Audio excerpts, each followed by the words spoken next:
Hi, I'm Cassidy. And I'm Lindsey. Welcome to the Meraki podcast. Meraki is a Greek word that means the act of doing something with soul, creativity, or love, to put something of yourself into your work. This podcast is for fellow photographers to encourage, inspire, and build community in the photography industry with an ultimate goal to reflect Christ through our words and businesses. We are inviting you into our weekly coffee dates where we talk all about our hot takes, interview other creatives who inspire us, and share our hearts with you.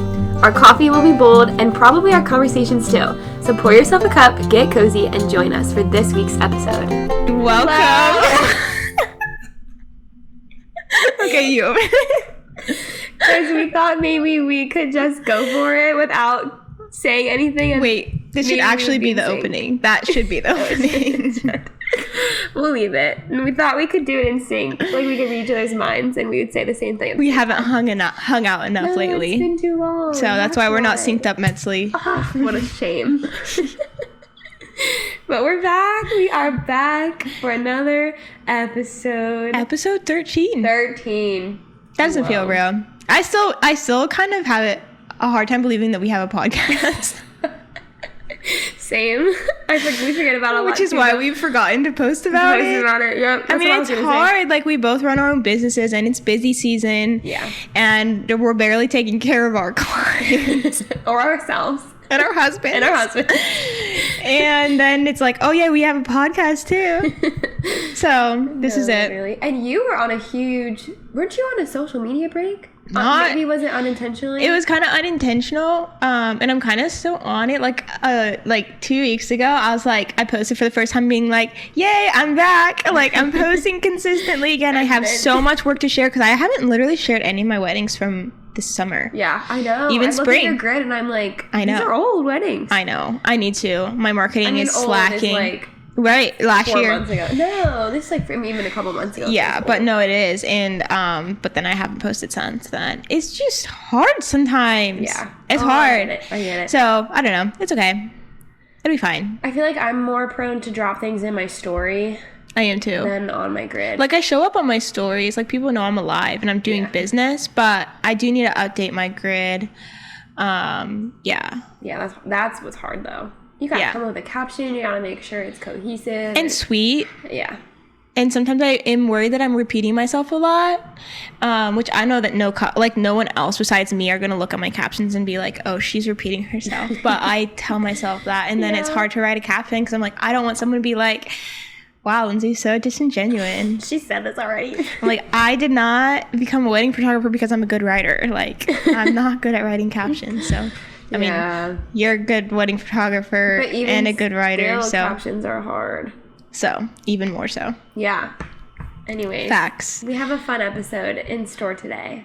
Fun because Lindsay's making like a sour face. The title. Is this what you call fun? The title says it all. No, I'm excited to share this. Yeah. I've been needing to share this story for a long time, and I think it's a story that, everyone can benefit from. Like, every photographer can take a piece of my story and hopefully learn from it. Because I personally love learning from watching others make mistakes. And so now I'm giving you all the opportunity to learn from watching my mistake. Also, I know that everyone says you never will own a business that you don't make a mistake in. You know? Who says that? Everyone's I've never heard that. Everyone's you own a business and you make mistakes and that's how you learn. Yeah. Yeah.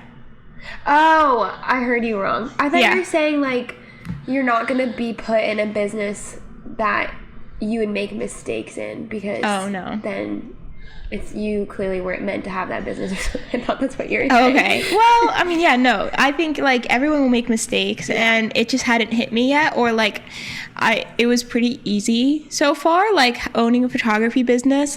Easy. It has never been easy. I've had to work my butt off, but there wasn't ever a big mistake that I've made. Right, where you almost lost your business. You hear a lot of people who are successful business people, I'm talking huge businesses who are I've got bankrupt 4 times before, I hit my break. And luckily I did not go bankrupt. That's not, just to clarify the hook here in the title, I did not bankrupt my business and my business did not end. Obviously, we're still here, but you know, that's what a lot of people say, that they like, you know, went through even bankruptcy, and they learned from it. And so hopefully that'll never happen. Big Lots just filed for bankruptcy. Fun fact. Big Lots? Yeah, just found out about that yesterday. I'm not surprised. Speaking of. Yeah, that's interesting though. Yeah, see, like so many big companies do, and then they still survive. Yeah, it's so interesting. I don't know how that works. Yeah, I don't fully understand bankruptcy because I know if you file for it, actually like helps your business out. Right, I think that's where insurance or something. Yeah, insurance. Or I don't know. Can you imagine how high taxes are for like companies like that? Oh my gosh, never mind. I don't even want to think about it. Yeah, so anyways, for this education episode, I'm actually going to be sharing how last year I almost ruined my business. Fun! So, and like, it kind of sounds dramatic, but I feel like I could have, if I continued on this trajectory that I was on, I probably could have ruined my business. Like, it would cease to exist? Not like completely ceased, but like, I was actually at one point considering getting another job. Like going back to the coffee shop last year, or like thinking that like I would have to.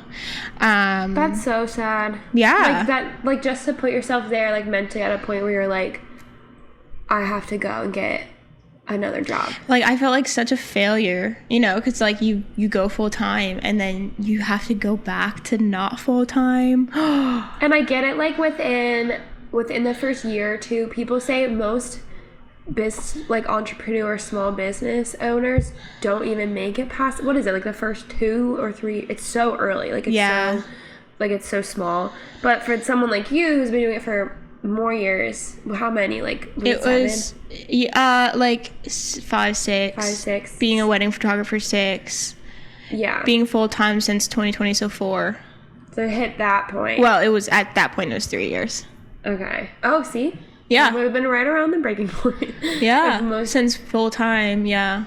And most of the reasons it was almost exactly out, 3. Yeah, that's why most small businesses don't make it. Yeah, this was a little different than just burnout, but yeah. So like I think, like I don't know, I personally have never heard a story like this. I know that there probably is stories similar to mine in the wedding photography industry or in the photography industry. I've just never heard it, and I think there's a few things that, you know, obviously I don't know if everyone will be able to learn from exactly what I went through because it's a niche kind of thing, but certain kind of elements of this I think are great just topics to think about and like stop and like realize in your own business, like how could I maybe potentially be doing this without even knowing it. And some of these things kind of might be an unpopular opinion.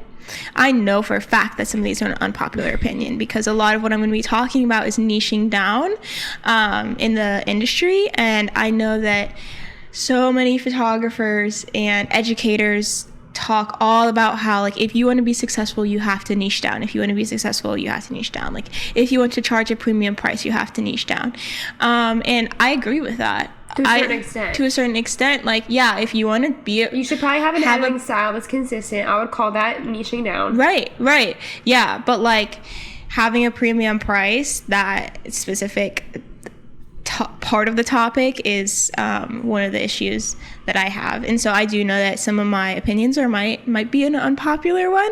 And I'm okay with that because I think that everybody's life and business is different.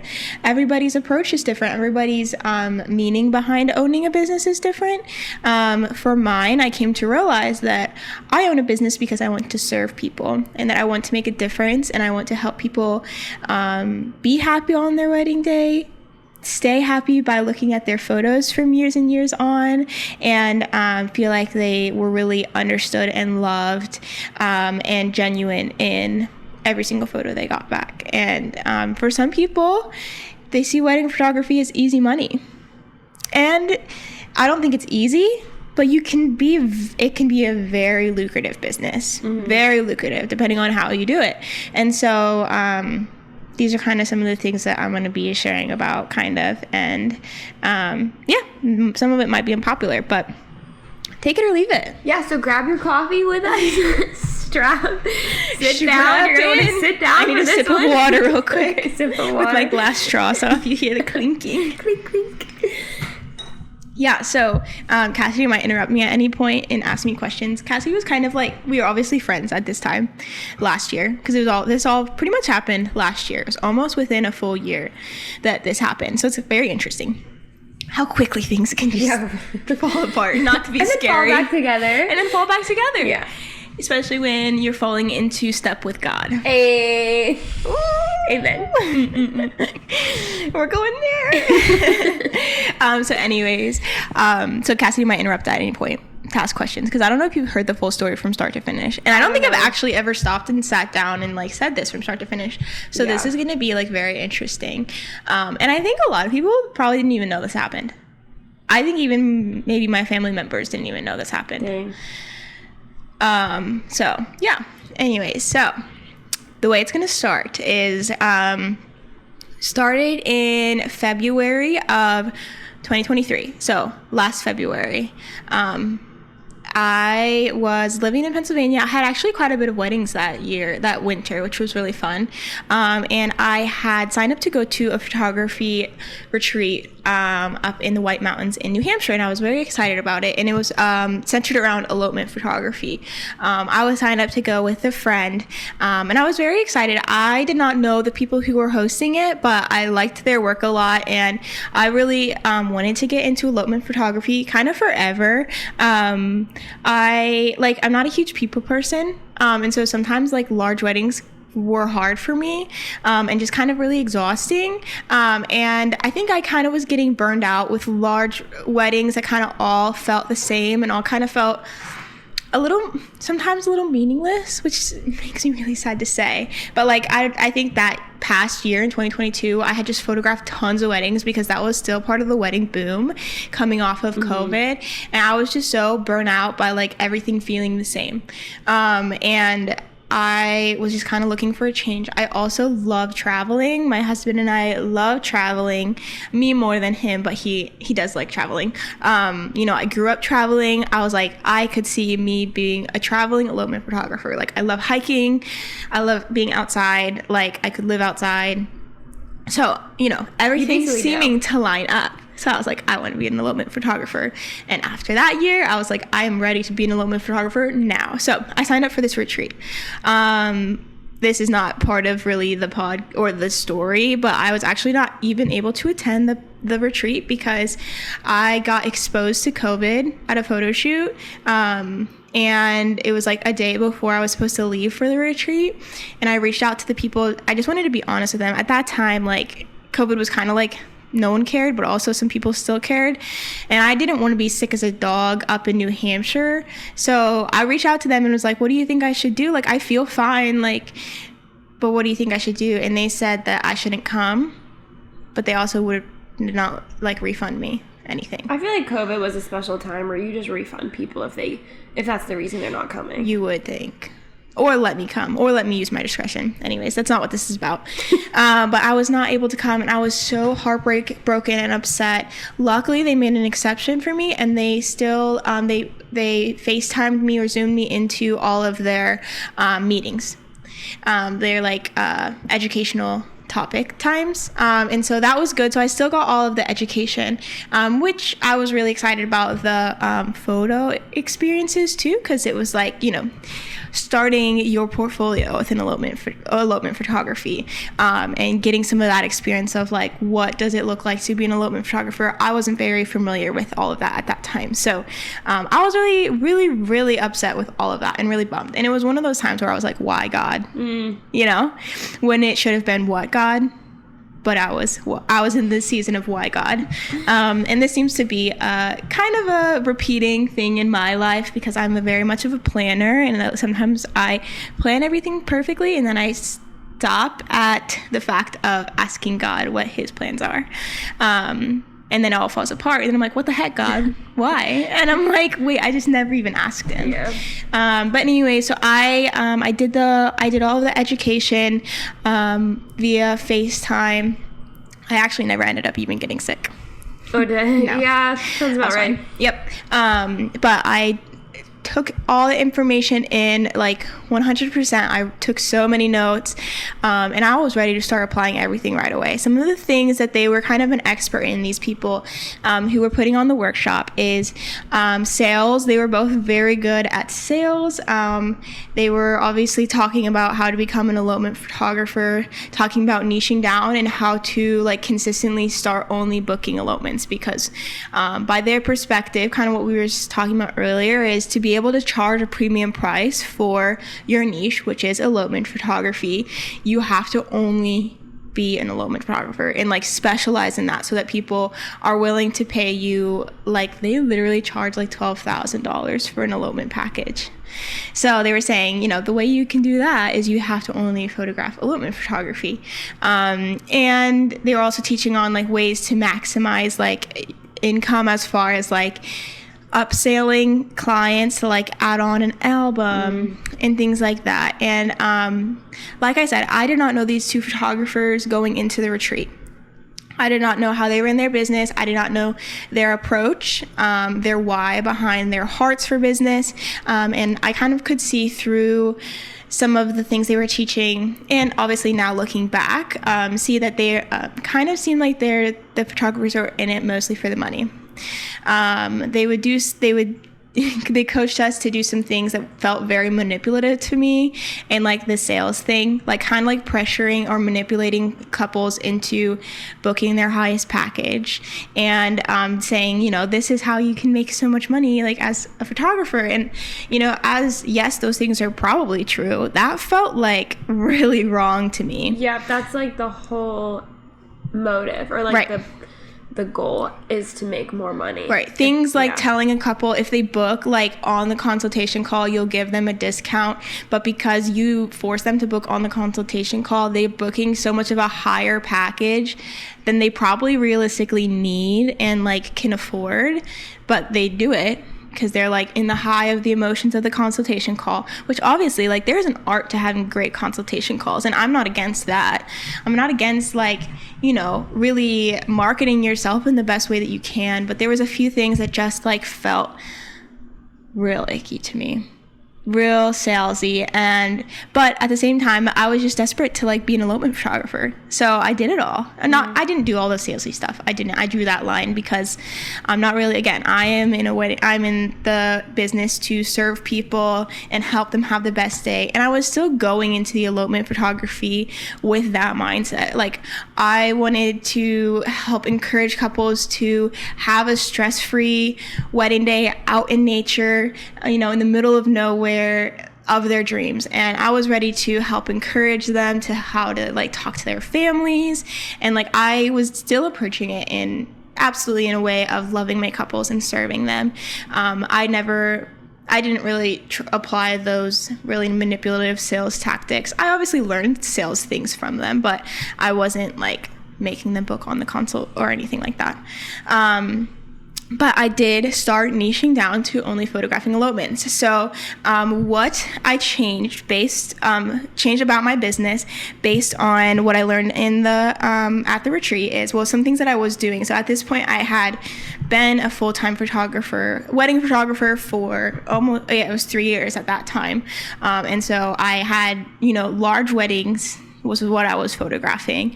And I did love it, but I was looking for something deeper. I was looking to niche down to my people. And so I was convinced that this was elopements and intimate weddings. Actually, I was always kind of more into intimate weddings, which is like destination micro intimate weddings, either destination or local. But I love the family side of weddings. Sometimes elopements kind of make me a little sad because I'm like, these people are just lonely out here. Like, I am the witness. I am their family, quote unquote, you know? Like, I'm the one that celebrates with them. Yeah. That kind of made me sad. So I did love the more intimate weddings. So I guess I should say I was more marketing myself to intimate weddings and elopements is what I was marketing towards. So what I changed about my business after this retreat so that I could start booking those intimate weddings and elopements is... first thing I started doing, I started turning down every single large wedding that came my way. I remember even Cassidy, you helped me compose like almost like an email template. Obviously, I would personalize it, but compose an email template of what to say each time I got a large wedding inquiry, because I didn't want it to seem like, oh, your wedding's not good enough for me. I wanted it to be gentle, but say that I'm niching down and focusing on more of my area of expertise. And so I started turning down every single large wedding starting in February of 2023. I don't want to ever go back and count how many large weddings I turned down or how many lovely people I just turned away. I don't ever want to think about that. I just have to look at it as a learning experience. But that was one of the biggest things that I started doing. And that's what they told us. They said, you have to make the leap by only photographing elopements so that you look like you are specializing in this realm, and that, you know, this is what you do. Well, it was kind of like you wanted the room in your calendar to be open for that's true. elopements. Yes. Yeah, because the hard part with photographing just elopements is for big weddings, people typically book a year and a half to a year in advance, whereas elopements, the booking period is 6 to 3 months. Even sometimes 1 month. Someone's just like, we want to get eloped in the courthouse. So I was, that's true. That was something I forgot to write down, is that, so I was turning down big weddings so that my calendar could be open for that 3 months in advance for that elopement couple to reach out. That's what I was convinced of. Yeah, and it was I definitely remember your heart being like in faith, like just believing. Like, you were scared to do it, for sure. Right. But you were like, this is what I want. Yeah, this is what I want. I'm just going to take a leap of faith. Yeah, and I was just trusting God. I wasn't like, see you later, right, Lord. Right. And he didn't let you down. He just redirected you. Right. I mean, he knew what was best for me in the long run. Yeah. So that's what I started changing. I also started posting only kind of elopement-esque kind of content. But the ironic thing is I hadn't photographed tons of elopements at this time, or intimate weddings. Not tons. And so I was kind of like making even large weddings, I was posting like only like the intimate wedding looking moments. Like I wasn't saying like, you know, their intimate wedding when it was not an intimate wedding, but I was like not posting pictures with a wedding party. I was mostly just posting pictures of like portraits and like certain like moments that did not show that there was like 200 guests there. Yeah.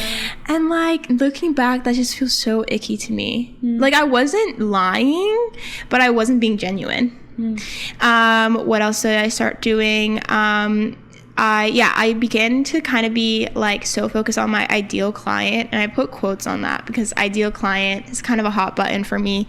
Who is your ideal client? Like, yeah, and is it even okay to have an ideal client? Right? Maybe that needs to be a hot take episode. Yeah, we should do an episode on that. Yeah. And so I was more focused on who my ideal client was rather than how I can serve my people, which has always been my approach, is how can I serve? How can I serve? And it quickly became who kind of wants to serve me. It kind of became selfish.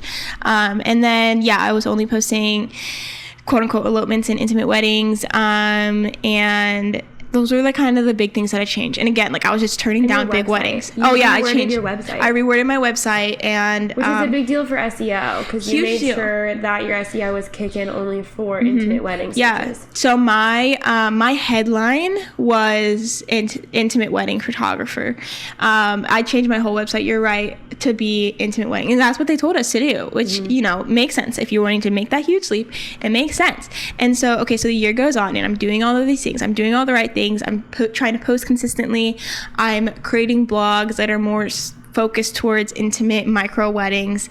And I was booking nothing.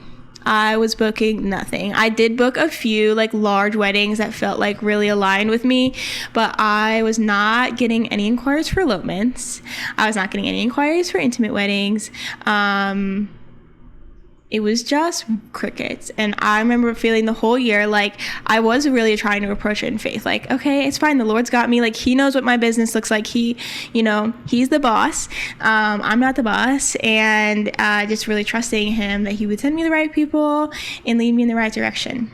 Well, and I do remember you talking to me about this stage of the silence in your inbox.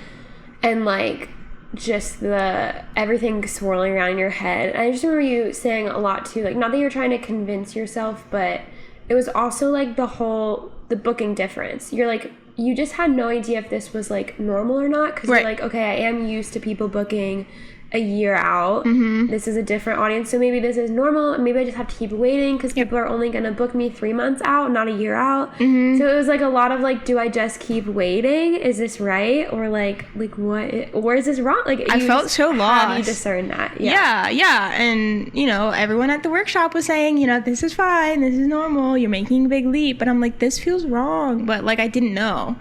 And so then actually because I was not able to actually attend that retreat in the winter, which I think it's also a God thing. Literally the week after, I was still grieving not being able to attend the winter workshop. Literally a week after that, I saw on my Instagram that like a photographer that I look up to so much, who's also a believer and an incredible elopement photographer, Danny Purrington, was hosting a Rooted workshop. She has a podcast, by the way. She does. She does. She's not like the main host of it anymore. Okay. She's still awesome though. Yeah, she's focusing more on her family, which I so love about her. And so she launched a workshop, and she's a Christian, so it was much more like biblically founded, and she's an elopement photographer. So it was an elopement workshop in Utah, which I love. Utah is one of my favorite states, and it was a few nights, and I was like, I have to go. So I dished out a lot of money last year on workshops because I didn't get a refund for that one. I know, still salty. It's okay. And then I went to Rooted as well. It ended up being such an incredible workshop. I met so many lovely ladies that I'm still friends with to this day. And it was just so incredible. And a lot of like what they talked about obviously was how to run your business, but also like how God applies. And that changed it all for me. I did so much soul searching. They also walked us through like writing our mission statement. And at this time, I was still convinced that I needed to be an elopement and intimate wedding photographer. But at this point is when God started kind of like breaking me down and saying like, why are you doing this? Like, let's think about your future. Like, what is your heart behind this? And that's when I think a lot of those started breaking down, those thoughts. And I think it also proved to me that like not all workshops are toxic. I think I was really like scarred after that one, that like it kind of felt toxic. There was no presence of the Lord at all in that one, which they didn't market. Again, like I didn't know them. I should have done more research, and I didn't even think that really mattered. But now looking back, I think it does matter. Like if you're a believer or have a more kind of like godly approach to why you do your business, I think it's important for the workshops that you go to be backed by the Lord. Yeah.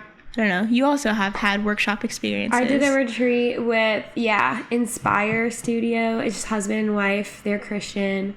And I was following them for a little bit before signing up for their retreat to kind of get their vibe. But the husband especially like is always posting. Like he's a videographer and she's a photographer. So cool. So cute. He's always making, I know, dream team, literally. They have a couple kids, and he was always making like these like, I don't know how to describe it. Like they're like Christian videos, almost like encouraging other believers in their faith. And he would just constantly, just for funsies, like make his own videos of love. And they are like travel, like destination wedding photographers. So cool. Like full time. But yeah, I definitely followed them for a while to kind of get their vibe before signing up. But I agree, like, it was the best experience. And I think because my values align with theirs. Yeah. So to pause and actually make this more education, like, I think if you're going to, especially like a retreat that's like more overnight than just like a content day. No, like I literally stayed in an Airbnb with all the girls. Yeah, that includes education, photo shoots, and staying. Like literally you're putting your safety in their hands. Like it's so important to do your research and like book a workshop that you 100% align with. Yeah. Well, that was the other thing that really won me over is when I was thinking about doing the retreat, I kind of reached out to her and I let her know like I'm going to be flying actually from the Dominican Republic. That was so crazy. But the days like sort of overlapped. Basically, there was one day in between, and I was like, I don't really want to fly back to Pennsylvania just to fly to Charleston. I'd rather do a direct flight from Punta Cana to Charleston. And I like messaged her, but she's like, I'll already have the Airbnb. I'll be staying there. Like, that's awesome. I'll pick you up from the airport. I won't even charge you for the extra night. See, that's also what Danny did. Yep. Me and my friend who road trip from Colorado to Utah, I had just met her that day too. She was attending the workshop. We arrived a day early and she was like, yeah, that's fine. Yeah. Because she's like, I'm there. Yeah, she's like, sure, why not? And she was so nice too when she picked me up from the airport. Like, it just instantly started talking to me like she knew me forever. And I was wow. like, okay. See, yeah. So it does make a lot of difference. So if you're a photographer listening to this, like, don't hear about this episode that like workshops are bad, because they're not. I had a bad experience with some misguidance, and so what I want you guys to hear is that be so discerning on who you let speak into your business. I would say more like getting educated is so important. I think it's crucial to continue educating yourself, even if you do have a successful business. Like Cassie and I still are educating ourselves all the time, especially in the winters. I typically try to educate myself, but keeping, new ideas, new inspirations, learning from other people is so important. Just be careful who you are letting speak into your business. Yeah. And even like on the retreat I was on when they did the educational part, I remember the host like basically giving advice that like, and she was like, to be honest, like she was just saying like, this is just me and how I'm running my business. Yeah. But it was like a Q&A and people were asking like for her opinion and her whatever. So she wasn't saying like everyone has to apply this, but she was sharing like what she does. And I don't remember what exactly she said. It was something to do with engagement sessions. Oh, she does like almost like 3-hour long engagement sessions, because like the real like documentary, like storytelling, like blah blah blah. But I just remember sometimes as she was like explaining, I was like thinking like, I don't think this would translate into my business. And that's okay. Like, even though I look up to her and admire her so much, and there's a lot that I did learn from her that I did immediately go home and start applying, there was definitely other things that I was like, I don't see this translating into my lifestyle and my business style, but that's okay. Yeah, that's an important thing to know, is that you're not, especially if you're doing a workshop that's a destination, that is an area that you are not photographing in. Every state literally in America has their own nuances. It's crazy. It's like every single state has their own like culture, and especially in the wedding industry, I know like in Utah, like wedding photographers are so cheap, which is crazy. You would think it'd be opposite, but then people come out to the East Coast and like you have to spend $8,000 for a good photographer. Like, that's crazy. So it's just do you have to apply certain things to your business, and it's not all like a blanket truth. Yeah, because the host was from Colorado. And then that's why I met that girl who was like instantly became my best friend, who's from Colorado, like close to you or whatever. But I remember them talking about weddings out west, or like the whole wedding day is actually just different than the East Coast weddings. Really? Like the way the order of the reception is like all different, how they break up the dance floor, and like also the whole bridal portraits on a separate day. That's such Utah. A thing out west. That's Utah, yeah. But like people look at you like weird over here. I know. Like, I want it to become a thing out here. I think that's cool. Yeah. But that's funny because you're from Colorado. Because I'm one of those people who thinks like, not that I think it's dumb, but sometimes I'm like, it just sounds like a lot. I wouldn't say whole wedding party. I think that is a lot to like expect all I've never seen that. I've just seen the bride and groom. Yeah. But even that, I'm thinking, it's another day of hair and makeup, another day to... But it's another day it's another moment. I'm not as much of a fan of it happening before the wedding as I am happening after your wedding. Because then it would take a lot of portrait time, stress off of your wedding day. And you can go somewhere way more intentional, way more you guys. Let's be honest, not every venue is very pretty outside for portraits. So say if you're like, have your dream venue as far as has excellent food, loves the look of the inside, maybe affordable. But like what you two love is like climbing a mountain together, like you could do that. Or like if what you love about elopements is like the destination looking photos, but you want a big wedding with your friends and family, like book a bridal session and get back into your wedding attire after your wedding day and go back out and have like dreamy portraits that are 100% focused on you, and you are 100% focused on each other. That does sound sweet. You know what the East Coast has been doing that's maybe similar is the ceremony one day and then the reception another day. I love that. I've seen that's happened so many times now. I love that. I want that to be normal now. Because that's similar to what you're saying. Because different people are invited to the ceremony. Yeah. Usually that's very small. Yes. And then everyone's at the reception. I like that. Yeah. I like that.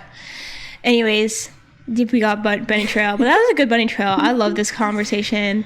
I definitely want to talk about this kind of thing more, for sure. Yeah. The retreats are definitely worth it. But, like, yeah. Well, should we talk a little bit more about, like, how... Did we gloss over how we decide, how we find a retreat we want to go on? Like, what specifically we're looking for? Because I think we also glossed over, like, location. Like, how big of a deal is the location you're shooting at? Okay, so this is a good example. Cassidy really wanted me to go to Charleston with her, and I wanted to go for a retreat with Cassidy. But this is a good example. Like, I had to draw a line because, you know, a retreat is a big financial investment in your business. It really is. And I really wanted to go for the education and to hang out with Cassidy and do that together. But I had to realize that Charleston is not really where my ideal clientele really ends up going. And it's also not really my vibes as much. I'm a mountain girl. Cassidy's a beach girl. Yeah. And so Charleston was so perfect. It was like made for Cassidy. Literally. And those shoots and those mood boards were like so fit into your business, like so perfectly, but I had to say no because I knew that it wouldn't be a good business decision in mine, because I don't really want to attract people from Charleston. If I get an inquiry from Charleston, you know I'm sending it to Cassidy. If I get one for the woods, it's going to Lindsey. Yes, exactly. And so I think that is, for the mountains. Like, make sure, even if you love the host, make sure it's going to be something that's beneficial for your business as well. Make sure it's content that you actually will want to use. Yeah. And you will actually be usable. Yeah. Too, especially when it is a lot of content. Yeah, like the Utah one for me, like I need to get better at posting those photos, but I will use those because if a couple brings me to Utah, I will pass away. Yeah. Like, wait, okay, so I just randomly thought of another thing that I would check with the host when signing up for a retreat. I would ask about the models. Yeah. And I would ask if they're all, like, genuine couples. Because, guys, the vibes are just off if they're not. Cassie and I have experienced this firsthand, so just believe us. We will not be getting into it because you know how we feel about bunny trails, but... Yeah. And they don't necessarily have to be professional models. The retreat I did, all of the couples were genuine couples, but they were also, like, they're all models. Yeah. Which helps big time. It does help big time. Especially, like, on the retreat I was on, like, maybe me too. Like, first of all, it was in April, which is, like, you're starting to go into your busy season for weddings and stuff. For spring, yeah. I had just flown there from the Dominican Republic, where I traveled for my first destination wedding all by myself. So I was, like, tired. And then the retreat, like... she did really, really, really fill our time, like really getting our money's worth or whatever, but it felt like...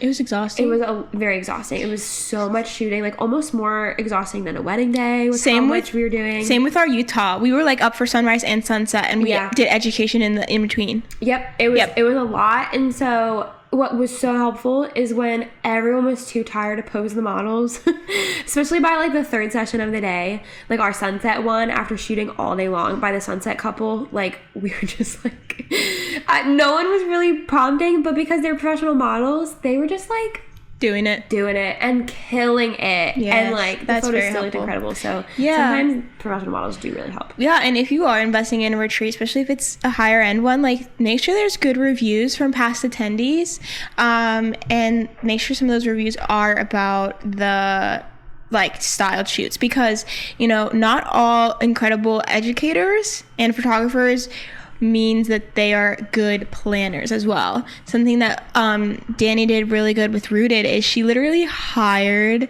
an elopement planner to plan all the elopements. Yeah. I think Danny probably lost money on the whole retreat because of how much of her heart she poured into it. Okay, I should just say, the girl hosting I want to shout her out too. Her name was Morgan. Yeah. Same exact thing. She lost money, I think specifically on the florist, maybe. I think she might mention that. Sorry, Morgan, if you didn't want anyone to know, but...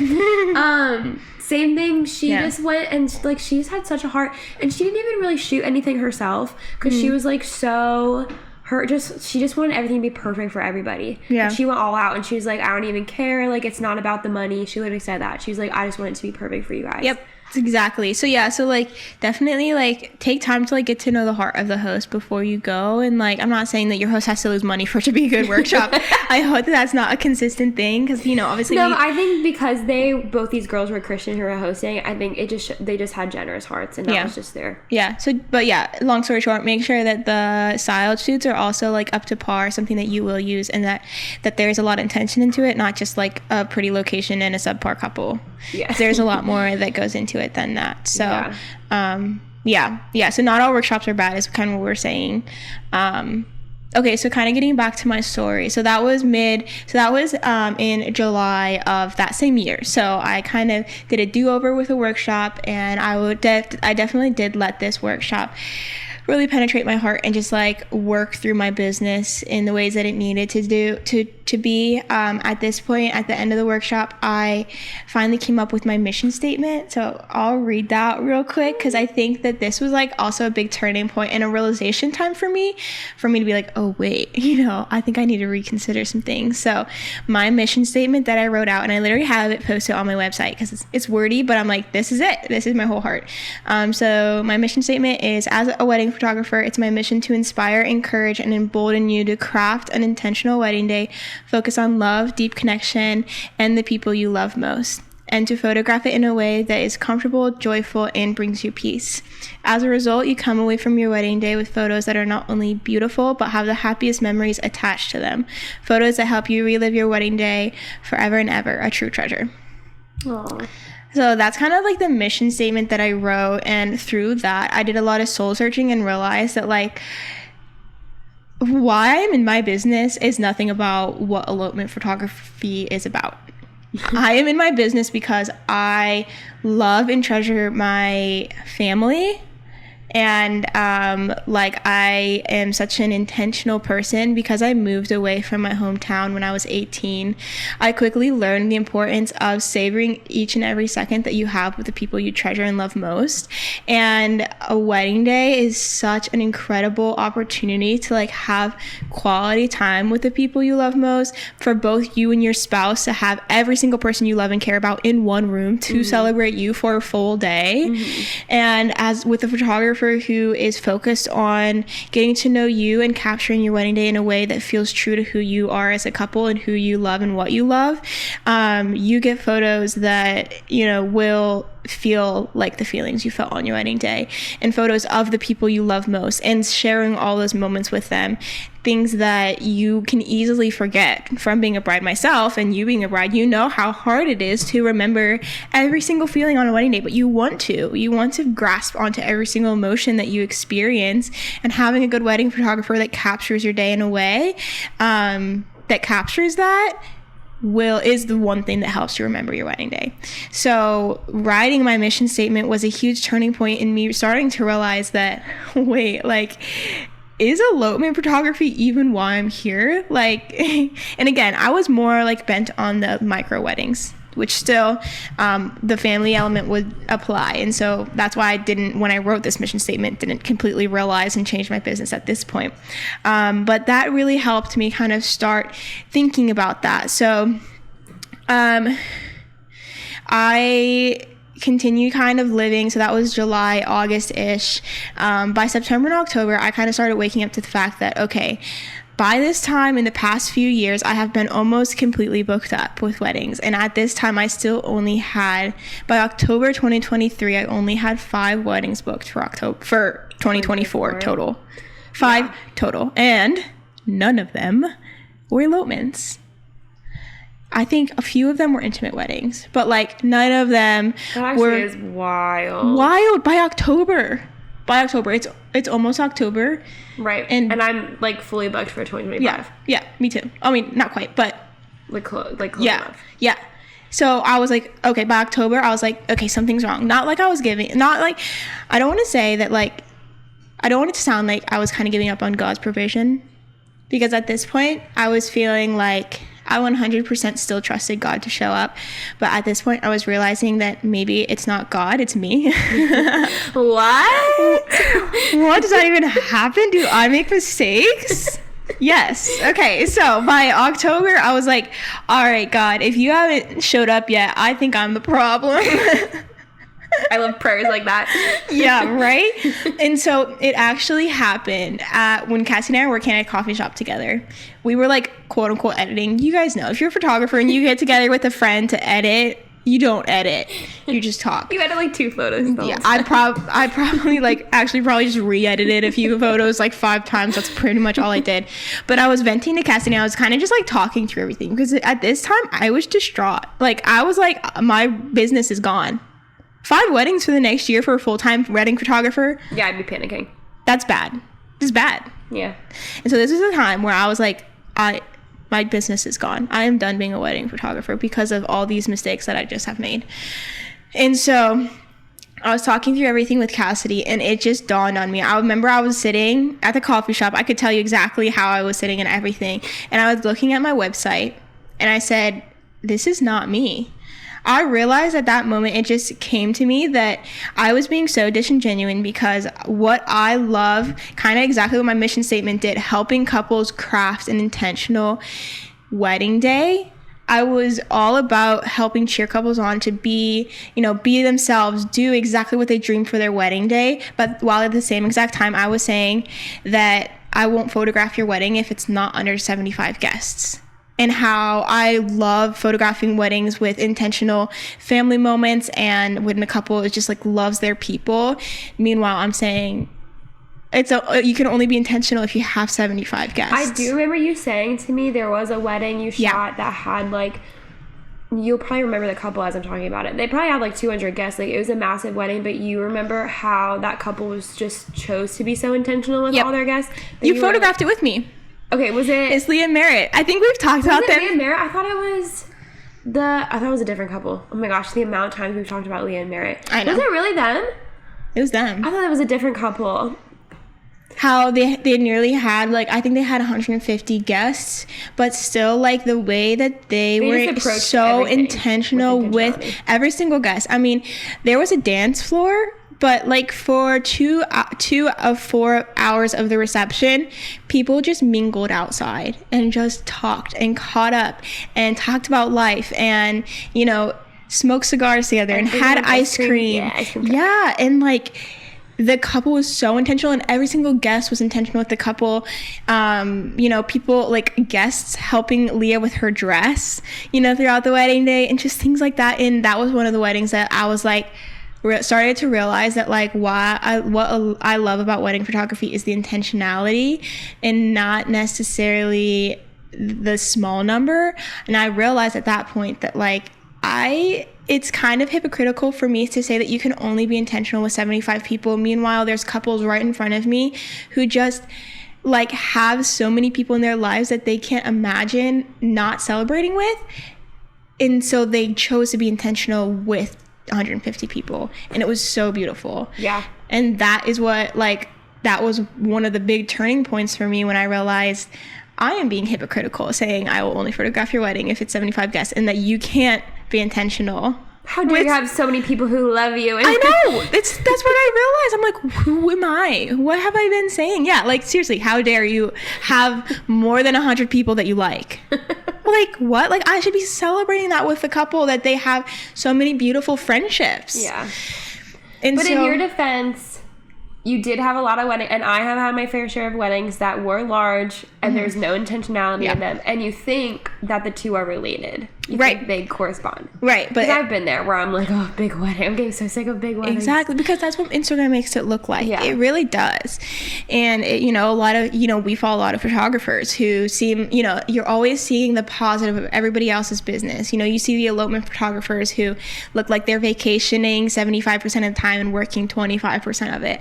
And, you're seeing all of these things, but you don't realize that, that doesn't apply to every single business owner.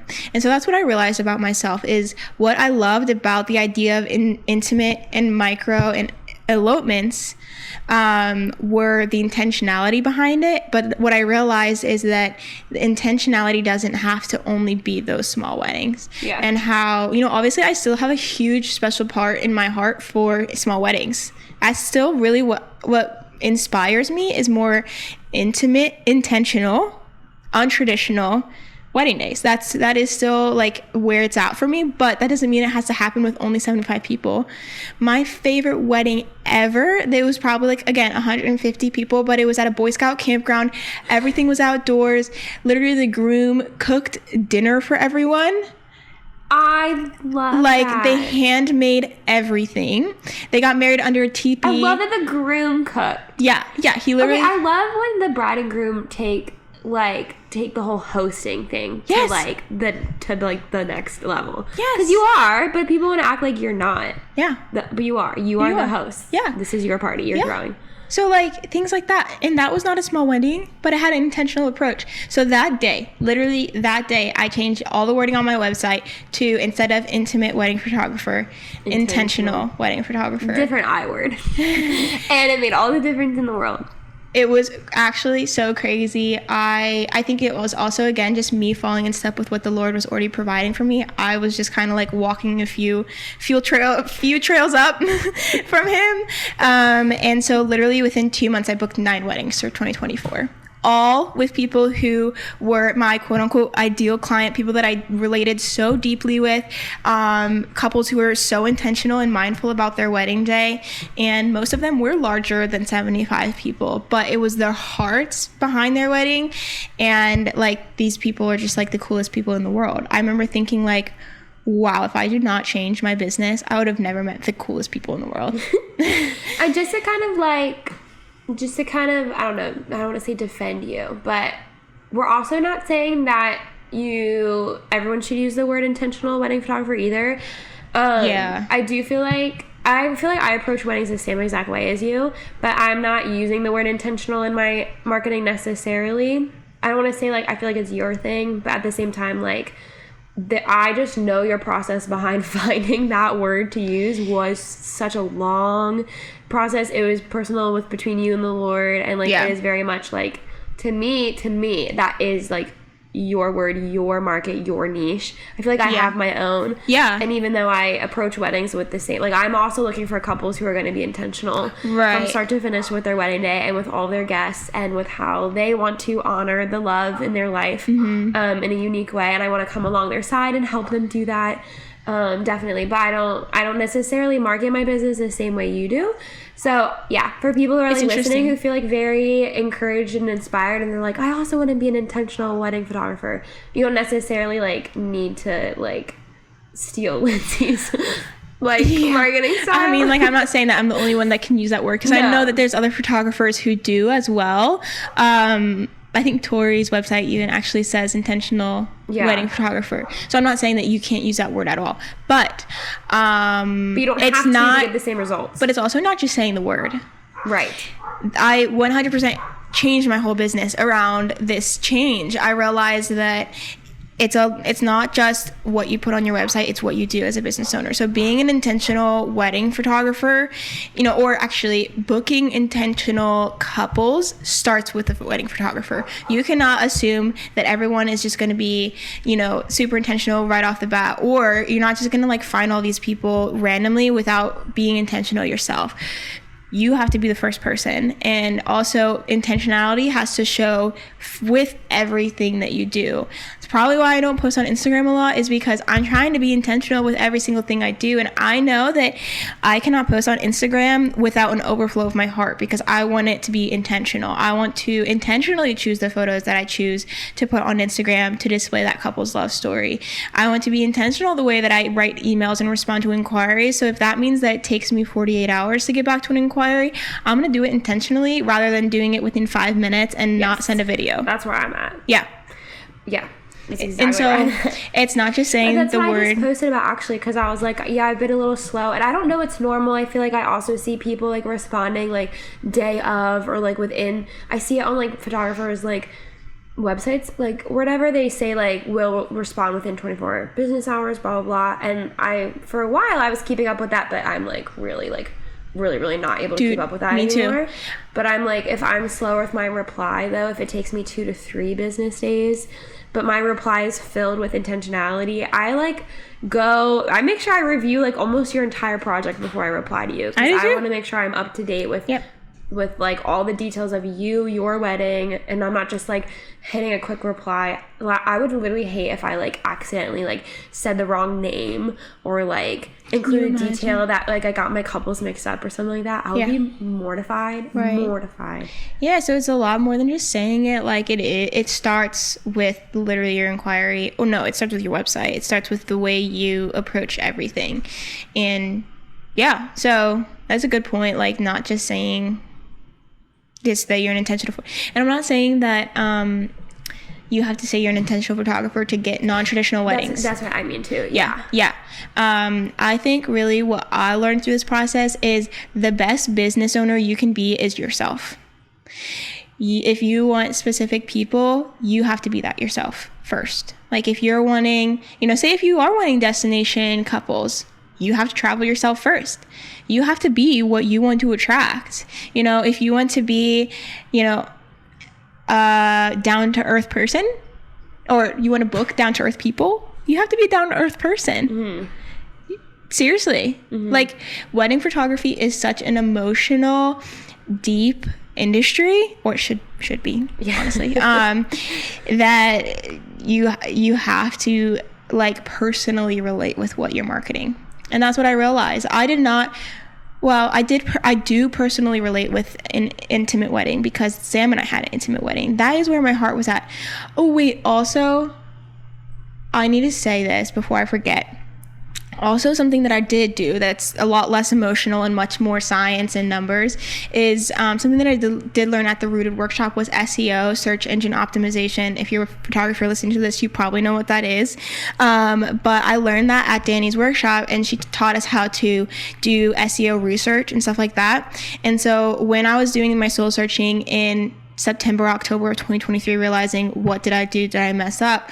I took the time to do some SEO research and realized that the word intimate wedding photography is something that no one looks up.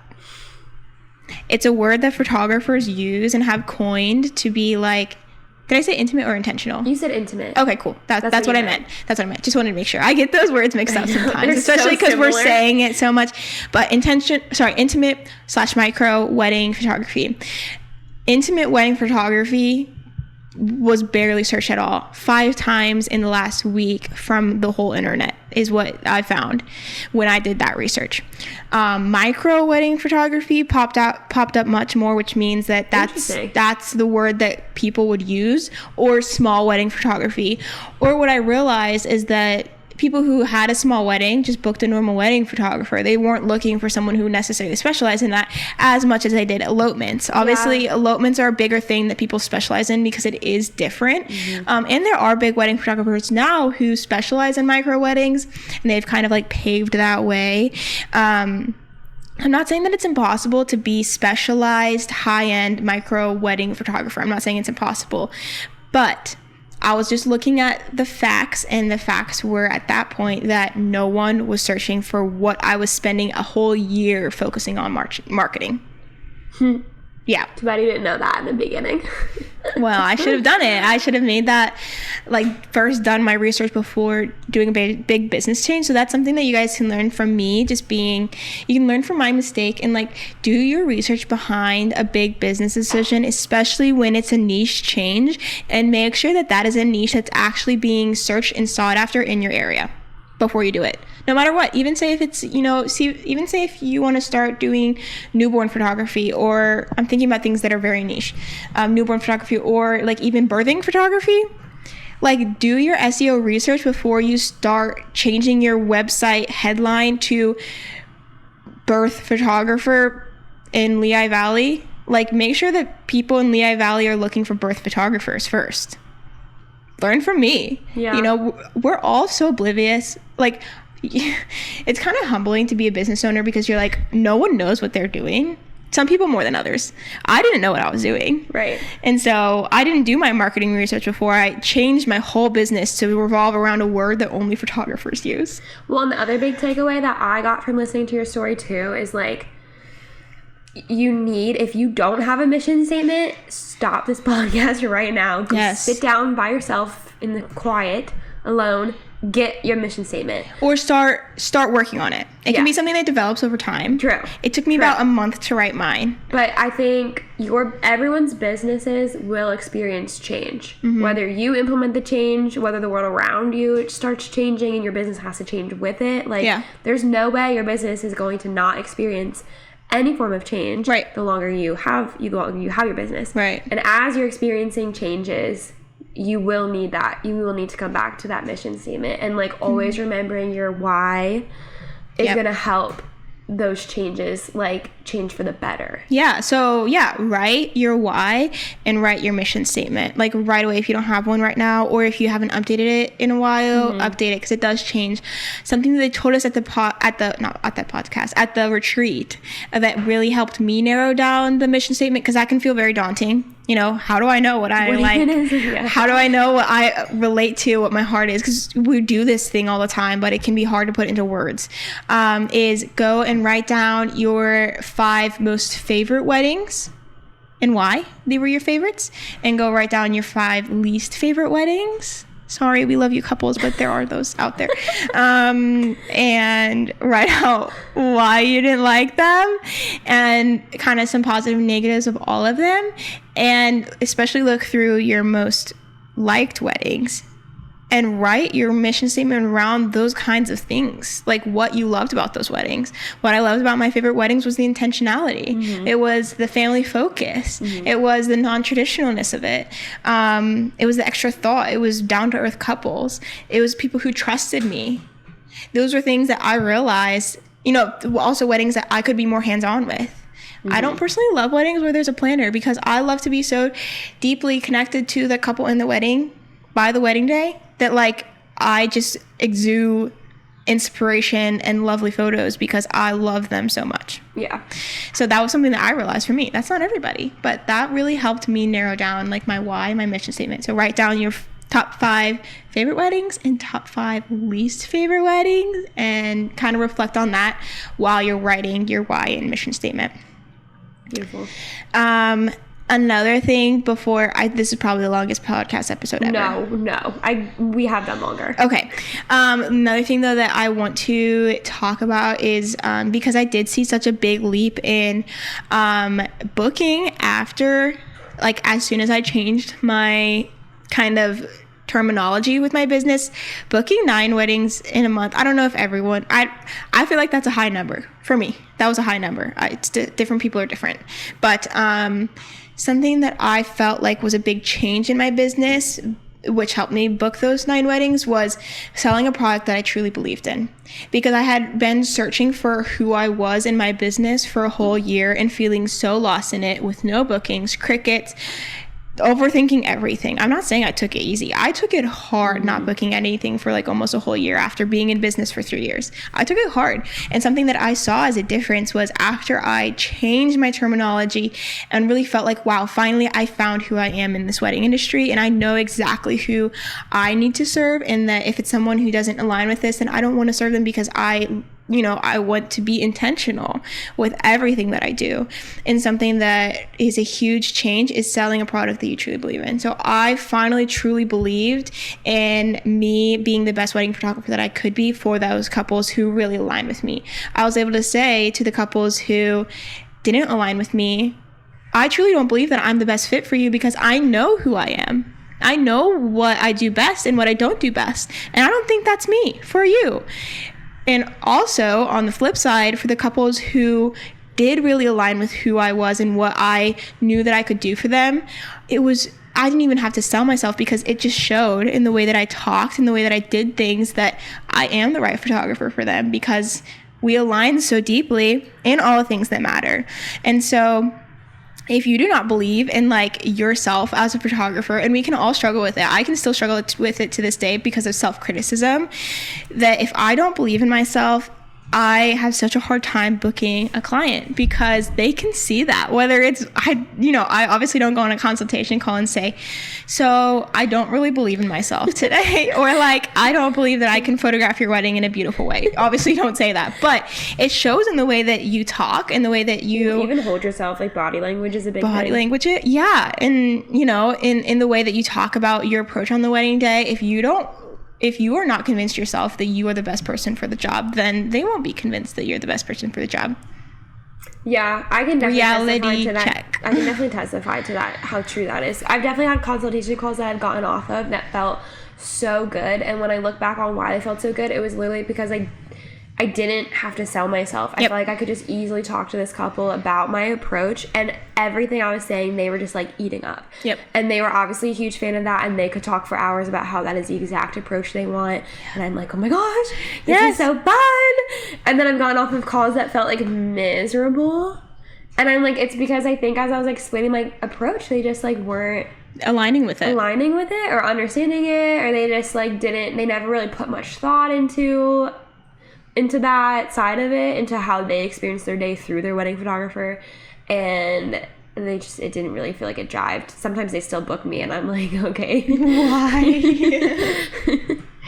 Yeah, so I think that's like a huge part of it, is believing in yourself and the product you're selling. And if your business does not feel like you, figure out a way for it to be you, because again, being a wedding photographer especially, you are so emotionally tied to your clients. Should be really in Cassidy and I's opinion. I don't know how you do it without being like maybe so emotionally we need invested. to find someone who's not, and we can ask them questions. How do you I don't know. not? I literally don't know anybody who's not. No, me either. Actually, I do. That's a lie. I have worked with, and I was like, this ain't it. This is true. So, for the love of couples and their delicate wedding days, believe in yourself. Yeah. And be the photographer who's okay with not booking a couple who is not a good fit. Like, this is a very saturated market of wedding photographers, and like, I know that I'm not the best fit for everyone. There's couples I send to Cassidy because I'm like, oh, they're Cassidy's kind of people. No, it's actually like so good that the market is oversaturated. Because you know that those people are going to be loved and cared about with a photographer who else. deeply relates with them and they deeply relate with too. Yeah. And so, again, I don't want to ever see dollar signs when I'm like booking a couple, because like, I'm like, no, this is a person, and I know that I'm not the best fit for everyone.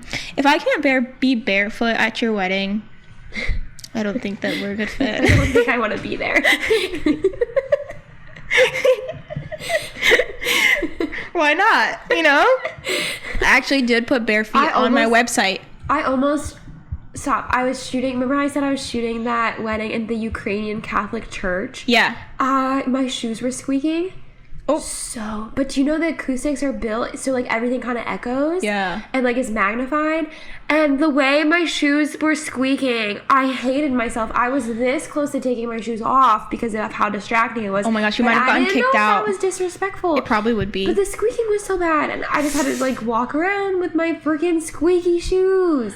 Ooh, that is something to think about. But I noticed that the father, pastor, whatever, his shoes were squeaking kind of when he walked too. It's probably normal. I think it was just the floor, but I was the only one moving around a lot.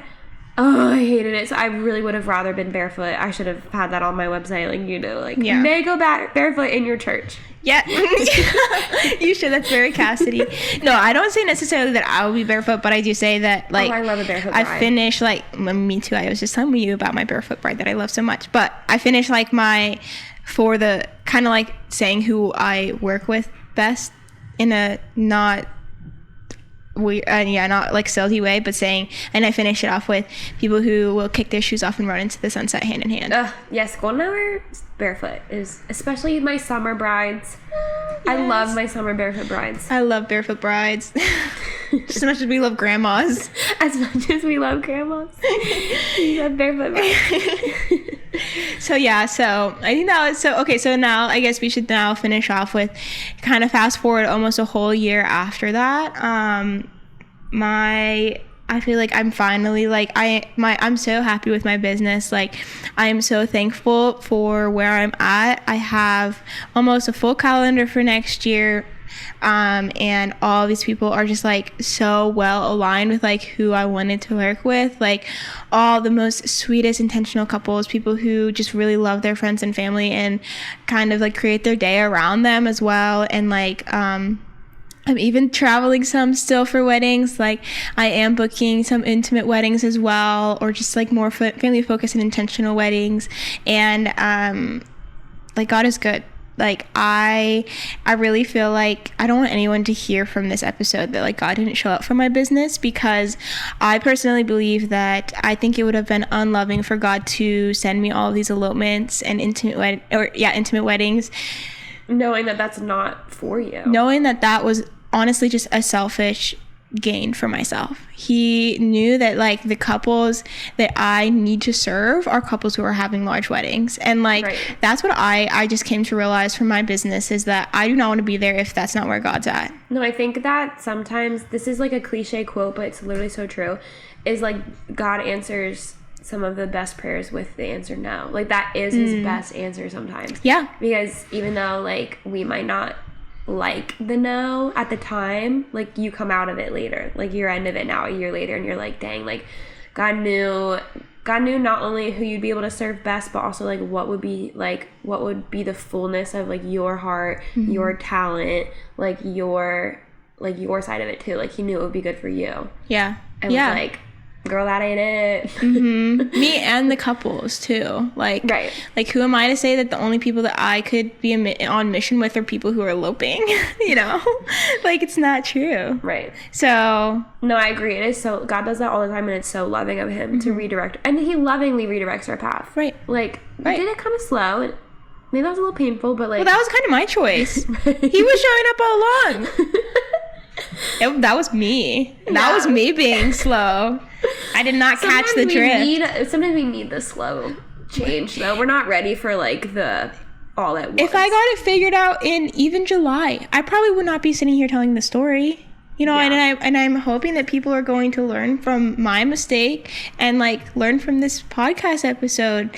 And if I got it all figured out earlier in the year last year, and if I didn't literally nearly lose my business, I probably would not be sitting here today. No, literally. Actually, my one friend has been through like a lot of like deep suffering in life, and she one time was telling me when I was going through like a season of suffering, she was like, we were talking very deeply for a while, and we were doing like this Bible study together. I can't remember what it was titled anymore, but I think it started with an R. But basically, her whole point was like her prayers started changing from like God, like instead of please God, like remove this suffering from me, or remove this trial, or take me out of this pit, or whatever it is. Instead, she would pray like, actually, like, God, don't move me from this pit until I've seen all of you that I can see. Wow. And until I've like learned all that I can learn from this pit, then you can move me from it. Wow. But she knew that you can experience God even in like the really difficult times. Like sometimes you can experience him even more so. Yeah. So she was like, I actually don't want this suffering to be taken until I've seen all of God in it, and then I can move on from it. Wow, I love that. I know. I feel like it's kind of like your business too, though. Like God was there the whole time, but it was like you probably like we all need to like maybe learn something or see something or experience something first before we're ready to like move past the really hard, difficult things. Right. I'm so thankful, and I think also a huge positive change that has come from this is I give the whole reins of my business to God. Like he is my CEO. Like, you know, I feel like as he should be, but you know, it's easy. It's even as believers who are wedding photographers, it's easy to just see it as my business. Right. And something that I realized that, and I was literally even just telling Sam this yesterday, I said, I do not want to be anywhere where God's not. Or like I can glorify him with the money I'm making, but the decisions I'm making for my business are mine. Or something like we can keep parts of our business to ourselves and not surrender them over. Literally has all of it. Yeah. And he has my couples. He has everything. And that was something that I'm like, I'm never going back to acting like this is just Lindsey Joy photography. Like it's not. It's not. So I think that was like a big change for me as well, just to 100% give it to him. So if you ever like are feeling really nervous with crickets in your inbox, or feeling discouraged with the kind of weddings you're booking, I encourage you to, you can always reach out to me, us, whether that's on the Meraki podcast Instagram or on my personal Instagram, or if you want to call me. I hate texting.